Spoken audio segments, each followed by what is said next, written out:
Sahabat Komsos dimanapun berada, jumpa lagi bersama Pojok Komsos Paroki Santo Yosef Fakfak. Pada kesempatan ini, narasumber kami adalah Bapak Haji Saleh Siknun, SE, yang saat ini menjabat sebagai Wakil Ketua DPR Provinsi Papua Barat. Kita akan lebih mengenal sosok dari seorang Haji Saleh Siknun. Oke, selamat sore Pak Haji. Ya, selamat sore Om Bram. Siap.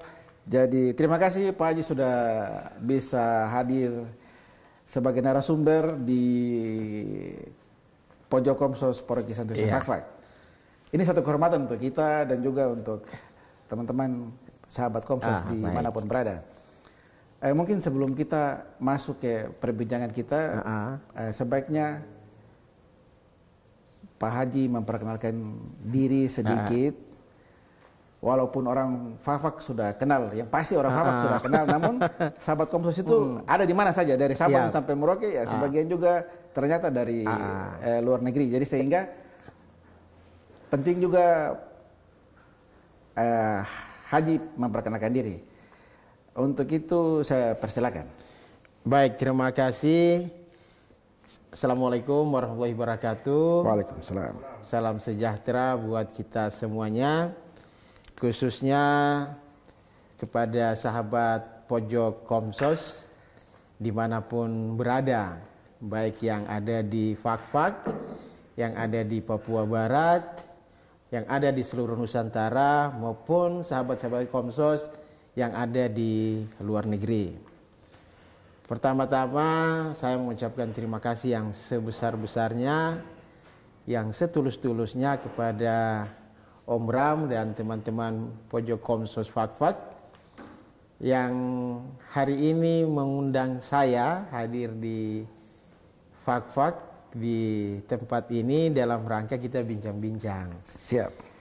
Sahabat Komsos yang saya banggakan, ini juga merupakan kebahagiaan tersendiri ya, bisa hadir di kesempatan ini untuk memperkenalkan diri bagi yang belum kenal. Ya. Kalau yang sudah kenal lebih kenal lagi. Ya. Saya Saleh Siknun. Alhamdulillah saat ini saya dipercayakan oleh masyarakat Fakfak, Kaimana, Bintuni dan Wondama untuk duduk di DPR Papua Barat yang ketiga kali. Sebelumnya pada saat pertama pembentukan Provinsi Papua Barat, waktu itu masih Irian Jaya Barat, saya dipercayakan menjadi anggota DPR. Kemudian 2009 dan kemudian 2019 sampai saat ini. Jadi, saya besar di lingkungan keluarga di Fakfak Tengah, khususnya di Sorpeha, dan bersyukur kalau hari ini orang kemudian bertanya, kenapa Saleh bisa gabung dengan teman-teman Pojok Komsos. Ya. Saya perlu menjelaskan bahwa dulu itu di seberang ada yang namanya TK Pinocchio. Ya. Nah, satu-satunya ya itu satu-satunya Om Bram. Jadi saya adalah alumni TK Pinocchio. Ya. Nah, jadi kalau kemudian banyak orang bertanya, kenapa Saleh dekat dengan orang Katolik? Ya. Nah, itu saya mau menjelaskan sesuatu hal yang saya tidak bisa menafikan bahwa saya mengenal huruf A angka 1 itu di TK Pinocchio. Banyak teman-teman saya yang hari ini mereka dalam keadaan sehat dan itu kita adalah alumni TK Pinocchio. Ya.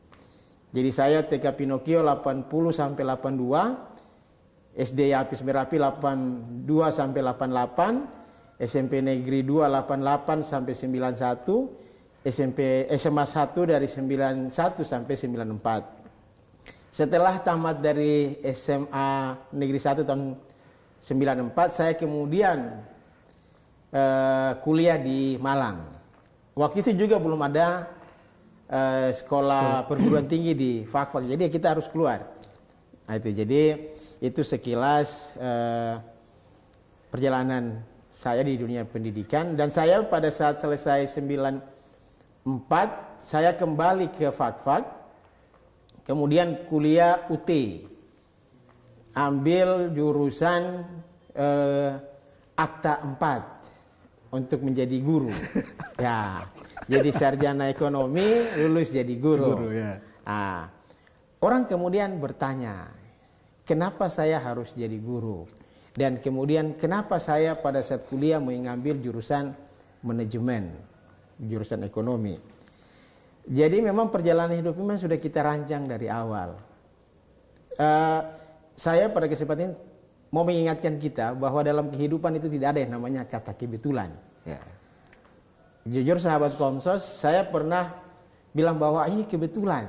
Ada seorang pendeta, dia bilang begini, jangan pernah ada kata kebetulan. Karena semua itu Tuhan sudah mengatur. Ya. Dan setelah itu pulang ke Fakfak, berkecimpung dengan teman-teman partai politik. Saya waktu itu kemudian bergabung di salah satu partai, dan setelah pemilu 99 saya bergabung di PDI Perjuangan, dan pada saat itu menjadi wakil BPP Milu, sekretaris BPP Milu. Nah, jadi saya waktu itu sekretaris BPP Milu, ketuanya Om Feki Terupon. Nah, dan kemudian bergabung di DPC Fakfak, kemudian masuklah menjadi politisi waktu itu pada saat pemilu 2004. Baik, mungkin begitu Om Bram sekilas perkenalan. Oke, terima kasih Pak Haji. Jadi sahabat Kompas dimanapun berada, untuk mencapai posisi yang saat ini itu Pak Haji Saleh Siknun tidak serta-merta seperti orang main sulap, ya, atau orang bilang aji mumpung, kebetulan ya. dan lain. Tapi ini adalah satu proses yang panjang yang memang ditempa, baik dari sekolah dasar, menengah, atas sampai di kuliah. Dan memang kalau hal itu saya juga paham, apalagi kita sama-sama alumni Malang ya. Dan satu kebanggaan saat itu ketika Pak Saleh bisa ada dalam Senat Mahasiswa, dalam BPM di UNER Malang, sehingga memang itu membuat ciri khas dari khusus anak-anak Fakfak itu ada, dan keberadaan kita semuanya dianggap juga, karena tidak sekedar datang kuliah saat itu. Jadi Pak Haji, kita bicara politik ini kadang-kadang masyarakat ini agak-agak bagaimana begitu, macam bicara politik pasti orang akan menghindar dengan alasan macam-macam. Ini kalau dari kacamata politisi, Pak Haji kan sudah politisi, itu sebenarnya ini fenomena apa yang terjadi? Apakah ada sikap yang pragmatis dari masyarakat, atau mungkin ada sikap-sikap oportunis yang dibangun? Mungkin dari kacamata seorang politisi gitu. Ya, jadi memang awalnya juga saya bergabung di politik itu sebenarnya sudah dari kecil, ya. Jadi tadi disampaikan ini bukan karena aji mumpung, bukan sesuatu yang kebetulan. Karena tadi saya sampaikan perjalanan karir atau berorganisasi dari awal itu memang sudah dimulai. Dan pada saat saya menjadi politisi itu juga bukan sesuatu yang tiba-tiba. Saya berangkat dari seorang guru. Jadi Om Bram, saya ini pernah jadi CPNS. Ya. Oh ya, malah sudah lulus pernah? Sudah ya? lulus. Ya. Saya masih ingat tahun 2003 saya tes pegawai. Nah, tes pegawai, dan pada saat itu saya lulus. Tulis pegawai sebagai guru. Sebagai guru ya. Jadi saya sudah terima SK CPNS. Nah, kemudian waktu yang bersamaan itu saya juga lolos sebagai anggota DPR Irian Jaya Barat waktu itu. Ya, jadi ini sangat dilematis. Jadi lulus PNS, kemudian terpilih jadi anggota DPR. Waktu itu masih Irian Jaya Barat. Pada saat itu kita dari PDI Perjuangan itu ada 2 kursi dapil 1 waktu itu. Nah, saya harus memilih apakah menjadi politisi ataukah menjadi pegawai negeri. Nah, kemudian saya bertanyalah kepada Opa Frans waktu itu. Saya tanya, Opa, ini jadi kira-kira bagaimana ini? Opa bilang keputusan di kau saja. Jadi pegawai negeri itu baik, jadi politisi itu juga baik. Nah, kemudian setelah saya merenungi, muncullah semacam keyakinan bahwa kalau saya hanya ingin menghidupi atau mensejahterakan diri saya sendiri, mungkin saya menjadi pegawai negeri itu sudah aman dan nyaman. Ya. Tetapi saya melihat kembali latar belakang keluarga saya. Bapak saya bukan pegawai negeri, tetapi bapak saya pada saat itu, mohon maaf, mungkin orang Fak-Fak pada era 90-an pasti kenal dengan yang namanya Pak Farnek. Nah, dan jujur almarhum bapak saya itu juga punya kesan tersendiri juga dengan keluarga, khususnya jamaat Katolik. Ya, jadi itu yang membuat saya kemudian berpikir kalau saya menjadi seorang politisi, saya tidak hanya menjadi berkat bagi saya, tapi saya akan menjadi berkat bagi orang lain. Yeah. Karena saya bisa kuliah itu bukan karena bapak saya jadi pegawai negeri, bukan. Tetapi bapak saya adalah seorang wira swasta yang kemudian pada saat itu punya usaha perahu antar. Nah, jadi bagi sahabat Komsos yang khususnya orang Fak-Fak dan juga masyarakat Fak-Fak, kalau era 90-an itu, kalau mau dari kota ke seberang pakai perahu, nah itu perahu itu adalah usaha dari keluarga saya, orang tua saya, bapak saya yang waktu itu usaha, dan saat itu orang kenal yang namanya Farnek. Nah, saya adalah putranya yang pertama. Nah, jadi itu Om Bram. Jadi kalau orang kemudian mengatakan bahwa politik itu ada tanda negatif, itu tergantung masing-masing orang. Ya. Tergantung dari mana orang itu punya niat untuk bergerak. Siap. Atau nawaitunya. Saya karena waktu itu yang membuat saya benar-benar kemudian banting setir menjadi seorang politisi, karena saya pernah menjadi guru waktu masih guru kontrak, kemudian kesejahteraan teman-teman guru itu tidak diperhatikan. Itulah yang kemudian membuat hati saya berontak, dan hari itu juga begitu ada tragedi di Fak-Fak, itu kita memperjuangkan tentang nasib teman-teman guru. Kenapa saya bilang tragedi, Om Bram? Karena waktu itu sempat ada insiden. Nah, mungkin sahabat-sahabat saya, teman-teman saya yang waktu itu guru kontrak tahun 2003, mereka tahu kejadian itu, dan setelah kejadian itu saya ketemu Kayos, saya bilang, Kayos, hari ini juga saya mau jadi anggota DPR. Saya masih ingat itu Kayos di DPR RI ya. Nah, itu jadi bagi saya itu menjadi politisi harus menjadi rahmat bagi banyak orang. Ya. Karena dengan politik kita bisa punya nilai tawar untuk kebijakan-kebijakan.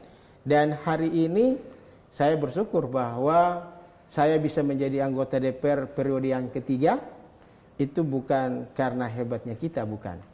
Tetapi salah satu yang membuat kita hari ini bisa menjadi DPR, karena kita menganggap bahwa jabatan itu adalah wadah untuk kita mengabdi kepada masyarakat.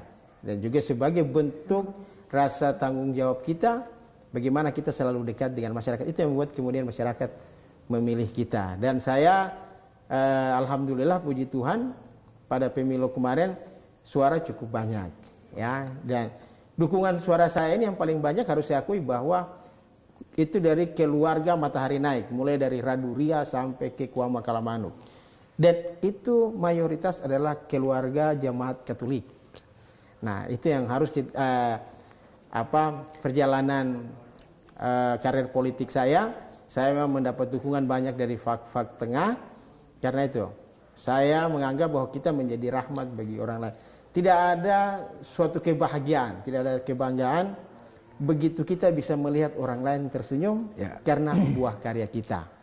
Nah, itu jadi kalau hari ini banyak orang kehilangan sosok seperti Bung Jimmy Demianus Iji. Dalam kesempatan ini juga kami menyampaikan turut berduka cita, belasungkawa yang sebesar-besarnya. Sosok Jimmy Demianus Iji ini kan luar biasa, seorang tokoh pemekaran. Dan saya ikuti beliau, perjalanan beliau mulai dari kita membentuk Irian Jaya Barat bersama-sama dengan almarhum Pak Bram. Bagaimana perjalanan Irian Jaya Barat sampai ke Mahkamah Konstitusi, bagaimana seorang Jimmy Demianus Iji itu mengkomandai kita anggota DPR sebanyak 25 orang waktu itu, dan alhamdulillah hari ini banyak orang yang bisa menikmati. Kalau hari ini Irian Jaya Barat, Papua Barat bisa menjadi seperti itu, ini adalah kerja para politisi yang dikomandai oleh seorang Jimmy Demianus Iji. Nah, jadi dalam berpolitik ini memang kita harus fleksibel, Om Bram. Ya. Mitra kita banyak, mitra politisi DPR ini kan adalah pemerintah dan juga mitra kita adalah rakyat. Yang selama ini saya melihat yang belum terbangun baik adalah kemitraan antara eksekutif dan legislatif. Jujur harus saya sampaikan bahwa kebanyakan kemitraan ini terjadi pada saat waktu-waktu tertentu. Kita di DPR belum melaksanakan fungsi pengawasan kita yang maksimal. Nah, ini yang harus digenjot oleh teman-teman di DPR dan juga di eksekutif, sehingga karena kita adalah mitra, maka perencanaan pembangunan itu juga harus melibatkan teman-teman di DPR. Kenapa? Karena teman-teman di DPR ini kan lebih banyak ke masyarakat. Waktu kita DPR ini bukan ASN yang harus sering di kantor, tetapi kita harus sering di lapangan. Nah, jadi kembali lagi terkait dengan bagaimana orang melihat politik, bagi saya kembali ke niat masing-masing. Ada yang kita tidak bisa menafikan, ada yang kemudian mau jadi anggota DPR karena sesuatu. Nah, itu juga tidak bisa disalahkan, masing-masing orang punya niat masing-masing. Nah, itu mungkin Om Bram. Jadi bagi saya politisi ini harus kita juga bermartabat. Nah, itu mungkin demikian Om Bram. Siap. Terkait dengan anggota DPR ini. Masyarakat biasanya tanya, sebenarnya tugas anggota DPR itu apa? Karena ada kan di masyarakat bilang, sudah jadi anggota DPR terus kasih naik kaca terus 3 orang, berangkat sana, berangkat sini. Jadi mungkin Pak Haji bisa menjelaskan sedikit bahwa tugas dan tanggung jawab anggota DPR itu apa sebenarnya yang dikerjakan di kantor DPR gitu. Jadi jujur aja saya sering mengatakan, jadi dulu itu orang kalau tanya saya, Pak Saleh pekerjaannya apa? Saya bilang saya ini pegawai kontrakan. Jadi anggota DPR itu adalah pegawai kontrakan. Kita ini orang kontrakan, dikontrak setiap 5 tahun sekali. Jadi beda dengan ASN. Kalau ASN ini begitu dia terima SK, dia menjadi pegawai negeri sampai usia sekian. Tapi kalau kita di DPR ini kan cuma 5 tahun. Kalau kerja bagus, kerja masyarakat nilai baik, pada saat pemilu masyarakat kasih kita suara dan kemudian kita mendapat kepercayaan menjadi anggota DPR. Nah, jadi harus kita akui dari segi kualitas, harus kita akui untuk DPR tingkat kabupaten maupun provinsi, ini harus kita akui dari segi sekolah, kita ini sekolah terbatas. Untuk menjadi anggota DPR, ijazah SMA boleh. Bagaimana kita mau berhadapan dengan teman-teman di eksekutif yang sekian tahun mereka belajar barang itu. Kita yang cuma tiba-tiba jadi anggota DPR terus pergi diskusi atau ngajak debat terkait dengan anggaran. Lah kita ini kan ya maaf saja, begitu jadi anggota DPR baru bisa lihat DPA. Ini juga salah satu kendala. Jadi yang harus kita lakukan adalah bagaimana pemerintah daerah memberikan ruang kepada DPR. Jujur hari ini banyak kepala daerah yang tidak memberikan ruang itu kepada kita. Contoh misalnya, saya hari ini turun reses. di Kabupaten Fakfak. Saya hari Minggu itu reses pertemuan terbatas. Karena ini COVID, jadi memang kita harus batasi orang. Itu saya hari itu fokus, kalau pertemuan itu ada di beberapa kampung, itu 6 kampung. Dan waktu itu kita mainnya 6W. Jadi kalau masyarakat, pemerintah mengajak bahwa untuk mencegah pandemi ini kita 5M, memakai masker, mencuci tangan, dan lain sebagainya. Saya hari itu bilang kita harus selesaikan 6W. Jadi mulai dari Werabuang, Werpigan, Werba, Wayati Induk, Wayati Barat, Wayati Timur. Jadi 1 hari 6W selesai.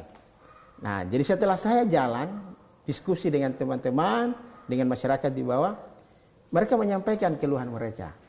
Dan ini bukan yang saya rasakan, bukan cuma saya, tetapi banyak teman-teman DPR. Banyak usulan yang kita terima, begitu kita serahkan ke eksekutif, tidak semuanya diterima. Nah, inilah yang membuat masyarakat tidak percaya kepada DPR. Ya. Akhirnya orang bilang, kamu DPR itu cuma janji-janji saja. Ya. Ini penting ini penting. harus dijelaskan. Ya. Nah, orang menganggap bahwa DPR itu Toki Palu. Betul, kita Toki Palu. Tetapi harus diingat bahwa di dalam legislasi DPR hanya bisa mengusulkan Raperda non APBD. Ya. DPR tidak berhak mengusulkan hak inisiatif untuk Raperda APBD.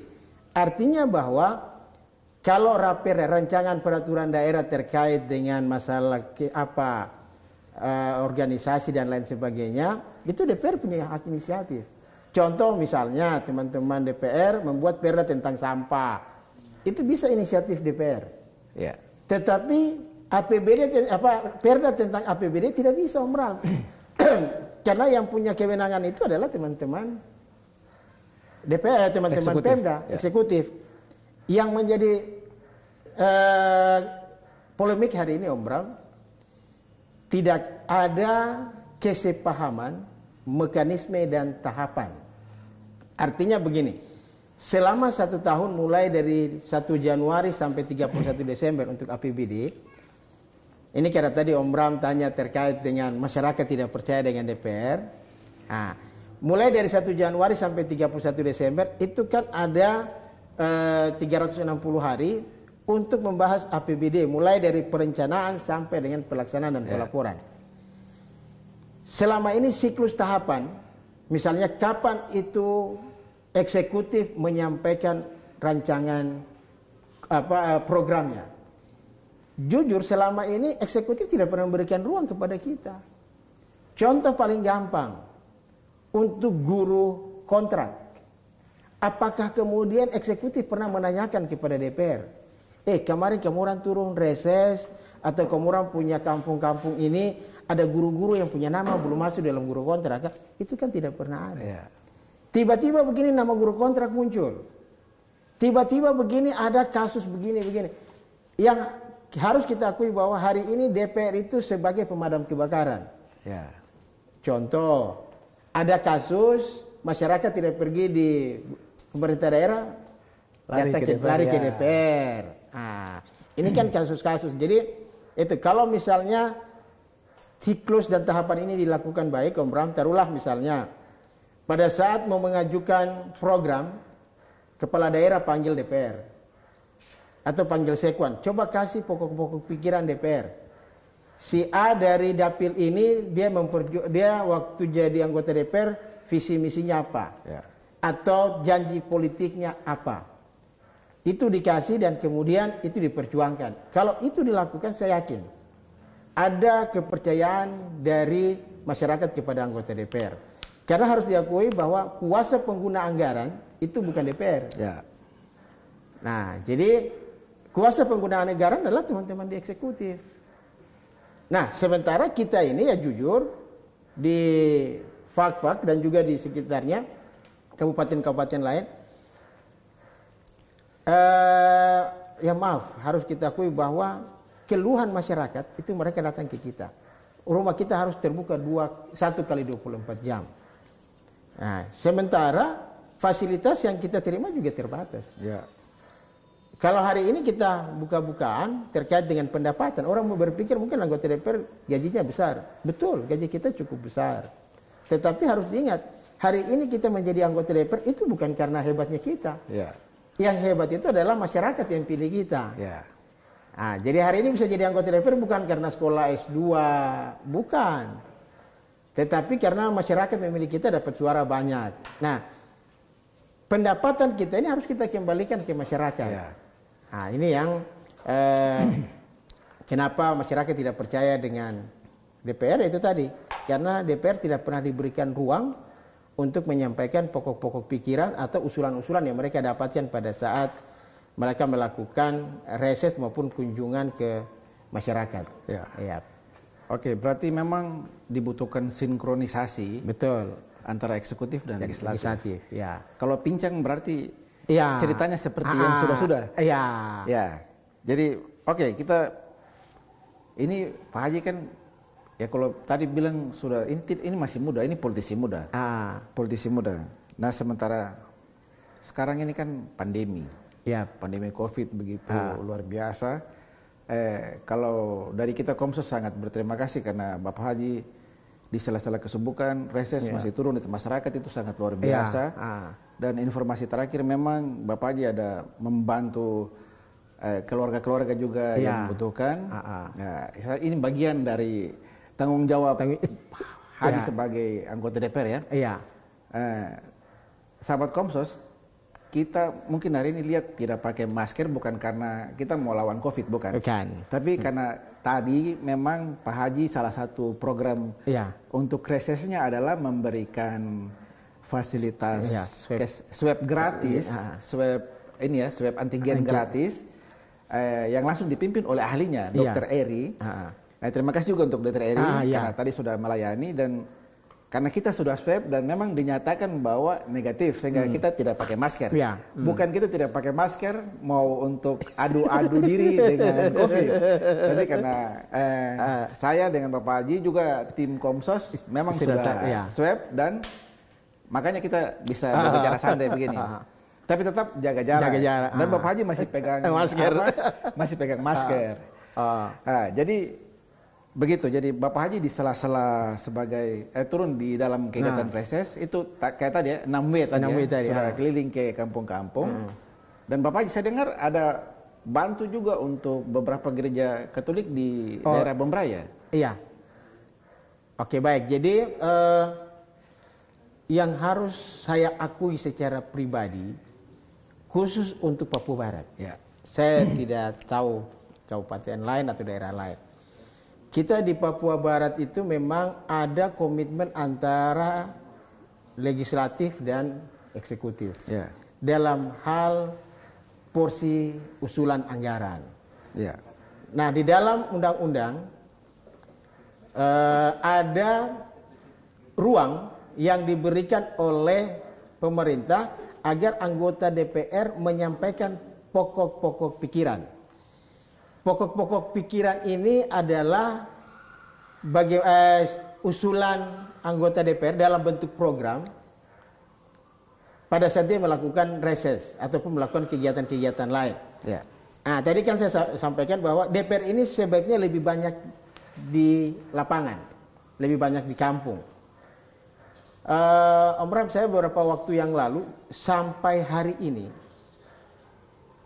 punya tanggung jawab bagaimana supaya daerah mulai dari air besar sampai Kuama, Kalamanuk dan Saharei itu punya air bersih. Itu permasalahan utama. Itu masalah utama. Saya pada saat sebelum pemilu itu turun di kampung-kampung dan orang cuma bilang begini, Bapak tidak usah bicara lain-lain. Bapak kasih turun air saja di kampung sini. Dan itu adalah komitmen saya dengan mereka. Banyak orang yang percaya, banyak juga yang tidak. Tidak apa-apa. Yang penting kita buat dulu. Karena dia bilang, yang pemerintah saya tak kasih masuk muka orang. Gitu. Kemudian sudah saya bilang kita buat komitmen. Yang pertama ada niat dan kemudian kita berusaha, berjuang. persoalan nanti jadi atau tidak, yang penting berjuang. Ya. Dan hari ini saya mau sampaikan bahwa untuk tahun 2021, APBD 2021 lewat pokok pikiran yang tadi usulan pokir itu, untuk pemasangan spam air bersih atau bisa orang apa, pipanisasi. Pipanisasi ya. Saya jujur Om Bram, hari ini saya bukan program pipanisasi, tetapi program airnisasi. Ya. Kenapa saya bilang pipanisasi? Banyak pemerintah bangun pipa, tapi airnya tidak ada. Air tidak pernah sampai. Iya. Nah, itu jadi yang dibutuhkan orang itu bukan pipa Om Bram, tapi air masuk di rumah. Nah, jadi saya jujur orang yang menentang program pipanisasi. Yang benar adalah airnisasi. Airnisasi. Nah, jadi tahun ini dari APBD provinsi menganggarkan 3 miliar untuk pemasangan jaringan air bersih.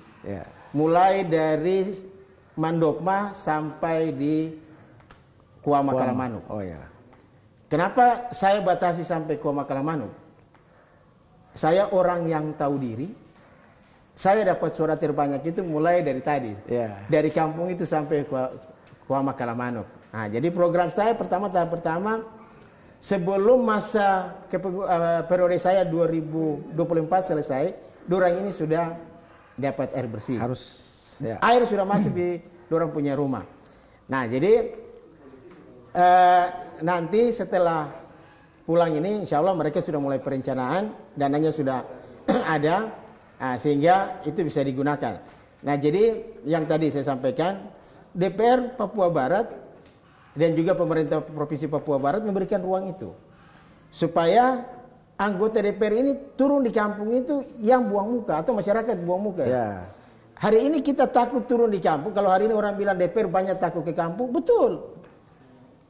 Karena janji politiknya banyak yang belum dilakukan, direalisasi. Saya mulai dari pada saat menjadi DPR dulu, kita itu juga ada namanya dana aspirasi. Jadi dana aspirasi yang dulu disampaikan periode sebelum jadi DPR bahwa setiap anggota harus punya dana aspirasi, itu bukan anggota DPR dikasih uang, tetapi anggota DPR dikasih porsi anggaran. Satu orang sekian, ini silahkan kau mau pakai untuk apa. Nah, jadi dana aspirasi saya yang punya saya itu saya pakai untuk rumah-rumah ibadah dan juga untuk kelompok-kelompok generasi muda. Dan juga beberapa kegiatan-kegiatan lain. Jadi untuk periode saat ini, untuk tahun 2021, ada beberapa rumah ibadah yang dibantu oleh provinsi. Ini bukan anggota DPR punya uang. Anggota DPR hanya dikasih porsi saja.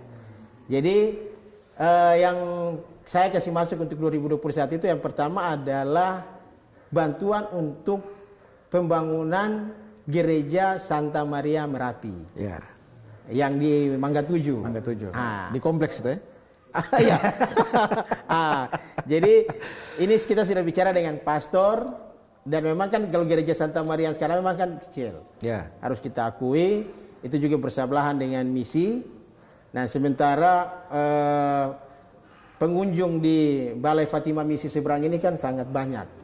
Dan ini juga harus perluasan. Gerejanya nanti dipindah di Mangga 7. Nah, jadi dana ini yang untuk menambah, memang tidak terlalu banyak. Tetapi ini sebagai satu bentuk tanggung jawab moral saya, janji politik saya untuk masyarakat khususnya umat Katolik. Jadi untuk tahun ini ada bantuan dari pemerintah provinsi untuk Gereja Katolik Santa Maria Merapi, kemudian Gereja Santo Petrus SP6 Bomberai. SP6. Itu terus kemudian untuk Gereja Shalom di Kampung Baru. Luciperi GWRP. Terus kemudian ada rumah ibadah untuk Muslim, itu Masjid Ar-Rahman Werabuan, kemudian Masjid Ar-Rahman Batu Fiafas, terus kemudian panitia pembangunan masjid distrik Arguni. Nah, ini karena kampung juga. Nanti kalau kita tidak bantu, kamu urus yang lain baru kampung tidak. Itu ada 5 kampung, itu ada satu panitia, jadi nanti dana ini dibagi ke beberapa kampung. Karena ada kampung-kampung yang masjidnya sudah bagus, ada satu kampung yang memang lagi tahap pembangunan, yaitu Kampung Furir. Ya. Sehingga nanti panitia ini nanti lebih fokus ke situ, sementara masjid di Andamata, Arguni, dan Fior itu nanti tetap dibantu. Terus kemudian ada juga beberapa organisasi kepemudaan, misalnya BKMT, Ya. itu juga dibantu oleh pemerintah provinsi. Dan kemudian untuk Muhammadiyah Fakfak, terus kemudian Yayasan Asalam SDIT, nah itu juga dibantu oleh pemerintah. Terus ada juga untuk pengurus Yapis di Kaimana. Ya. Nah ini juga kita coba bantu. Nah ini saya dapatkan apa ini perjuangan ini karena saya melakukan reses tadi. Orang kemudian nitip proposal dan saya lihat, termasuk di dalamnya pada saya melakukan reses kali ini, Om Bram, saya mengunjungi kampung Mandokma, kemudian Wayati. Ya. Nah, di situ ada SD YPPK. Ya, YPPK. Yang saya dapatkan adalah di situ ada jalan turun ke sekolah itu sudah putus. Ya, jalan lingkungannya sudah putus. Ya. Nah, terus kemudian mebelernya itu juga sudah rusak. Kacau balau. Saya pergi di Wayati, orang cerita sama juga. Ya. Nah, sehingga saya waktu itu bilang, YPPK lagi. YPPK lagi. Iya, betul. YPPK lagi. Jadi saya setelah itu saya sampaikan, oke, kalau begitu nanti saya akan perjuangkan. Memang betul bahwa SMP, SD, TK, PAUD itu menjadi kewenangan kabupaten. Kabupaten, ya. Tetapi dalam aturan ini jangan kita kaku. Ya. Jadi inilah kita lagi cari formula bagaimana supaya bisa membantu. Siap. Ini nanti jadi saya pada saat bukan hanya reses, kalau saya kunjungan ke daerah, saya juga sering melakukan pertemuan dengan tokoh-tokoh. Jadi pernah saya melakukan pertemuan dengan para guru sefakfak, termasuk di dalamnya guru SMK Ibu Suster, sampai ke Bumberai. Itu banyak hal yang kita bicara terkait dengan masalah pendidikan. Ya. Itu nanti kita akan bicara berikut. Yang jelas yang tadi disampaikan untuk bantuan-bantuan rumah ibadah, itu yang kita coba bantu dari provinsi juga, gereja GPI Betel di Kokas, di Slebes. Itu tahun kemarin. Terus kemudian gereja GPI Rock yang di Brawijaya. Itu saya langsung ke gerejanya. Saya lihat memang gerejanya memang perlu dibantu. Nah, memang kalau kita berharap dari kabupaten, itu juga dananya terbatas. Sehingga dibantu oleh provinsi. Umat ini kan tidak butuh yang banyak. Yang penting ada. Itu yang kemudian kita bantu. Terus kemudian ada beberapa masjid. Masjid Kuba seberang. Terus kemudian Masjid Al-Aqsa Bakeko. Terus kemudian ada masjid lagi di daerah Bumberai. Nah, itu kita coba usulkan ke pemerintah dan itu bisa. Nah, jadi itu yang kita lakukan dan itulah yang bisa membuat kita turun di masyarakat bisa angkat muka. Ya. Kalau tidak, orang bilang ini tinggal janji. Begitu Om Bram. Siap. Jadi memang moto atau tagline dari Bapak Haji bahwa ada untuk melayani itu luar biasa ya. Jadi bukan hanya satu denominasi agama saja, tapi bahwa hadir untuk masyarakat. Bahwa kesejahteraan masyarakat itu lebih penting daripada sekedar pencapaian diri sendiri. Oke, terkait dengan ini Bapak Haji, kalau kita melihat sekarang di Fakfak ini anak-anak muda khususnya, ekonomi kreatif itu berkembang di anak muda sebenarnya. Ada yang ada jadi seniman, kan ekonomi kreatif ini dari nasional sampai ke daerah kan pasti ada. Betul. Nah, dari kacamata seorang Bapak Haji itu, bagaimana melihat ekonomi kreatif untuk pembinaan generasi muda? Kita melihat di Fakfak ini sekarang anak-anak YouTube itu jago-jago. YouTubers terlalu banyak di Fakfak lagi. Setiap kompleks pasti punya YouTubers sendiri-sendiri. Nah, bagaimana Bapak Haji melihat ini fenomena yang sebenarnya baik ketika diarahkan menjadi hal yang baik? Jadi saya jujur Om Bram banyak mendapat inspirasi itu pada saat kita turun di lapangan dan kita cerita-cerita. Ya. Pandemik ini kan kemudian memaksa orang harus melangkah 2 langkah ke depan. Ya. Contoh, anak-anak yang tadi tidak pernah menggunakan Android, mau tidak mau dipaksa untuk menggunakan Android. Mungkin orang bilang, wah ini dipaksakan. Tetapi harus diingat bahwa hari ini dunia sudah berubah. Ya. Semua serba online. Jangan sampai kemudian kita ditilas oleh zaman. Ya. Nah, tetapi kita juga harus memberikan perhatian. Contoh seperti tadi disampaikan, ekonomi kreatif khusus untuk generasi muda. Saya sampai saat ini ada kerinduan mau ketemu dengan teman-teman komunitas. Bagaimana kita bantu dari segi anggaran. Ya. Sekali lagi, ini bukan saya punya uang. Tetapi Tuhan ada kasih saya berkat sedikit dalam bentuk kebijakan, mungkin kita bisa bantu lewat provinsi. Ya. Sekali lagi, saya ada kerinduan ketemu dengan teman-teman komunitas. Ya, teman-teman generasi muda yang bisa menangkap peluang digital saat ini. Ya. Nah, sehingga jangan sampai kita kalah dengan orang-orang lain yang ada di daerah lain. Anak-anak fak-fak ini sudah kreatif. Nah, tinggal bagaimana pemerintah daerah, baik itu kabupaten, provinsi, menangkap peluang ini. Ya. Nah, jadi saya sangat berterima kasih. Tadinya Pak Om Bram, saya ada ide begini. Saya bilang di teman-teman, mudah-mudahan 1-2 hari ini bisa dimaksimalkan. Kenapa kemudian kita tidak bikin reses daring? Ya, bisa. Ya, Ya. reses daring. Ini kan teman-teman ini tinggal kita buka kapan kita mau Zoom. Teman-teman komunitas ini kapan kita mulai bicara. Nah, kalau kita kumpul-kumpul juga kan tidak enak. Ya, juga. benar. Nah, mungkin Om Bram punya tanggung jawab dengan Om Nato. Kapan kita buat reses daring, Ya. mengundang teman-teman komunitas yang tadi. Ya. Disitulah muncul ide-ide. Ya. Nah, mungkin itu Om Bram. Siap. Jadi sahabat Kompos, ini sebenarnya masih banyak hal yang harus kita gali dengan Pak Haji. Tapi saya pikir kita harus buat 2 episode rupanya ini.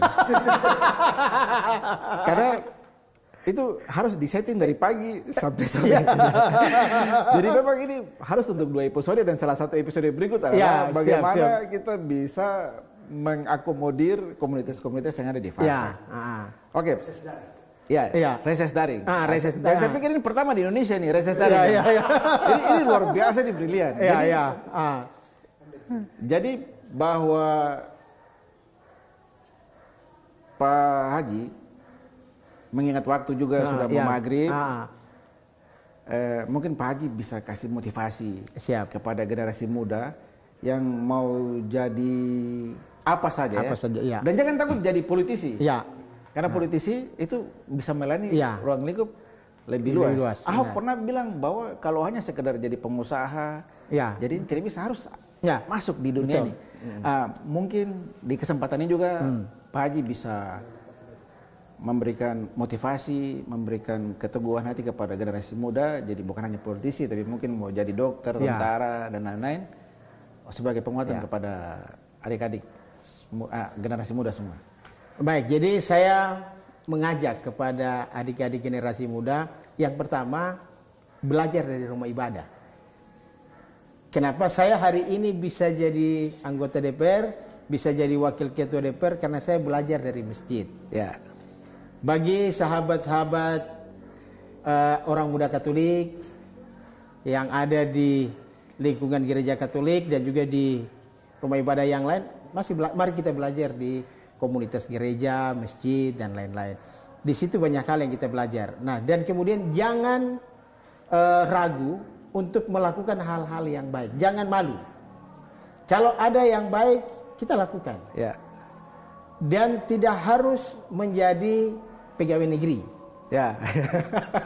Tetapi sekali lagi, berkat yang Tuhan berikan itu tidak hanya ASN. Ya. Tapi banyak pintu yang Tuhan siapkan, tinggal bagaimana kita mengetuk pintu itu. Ya. Apakah kita mau mengetuk pintu menjadi politisi, mau mengetuk pintu untuk menjadi Pengusaha, menjadi kontraktor, atau yang lain-lain. Ya.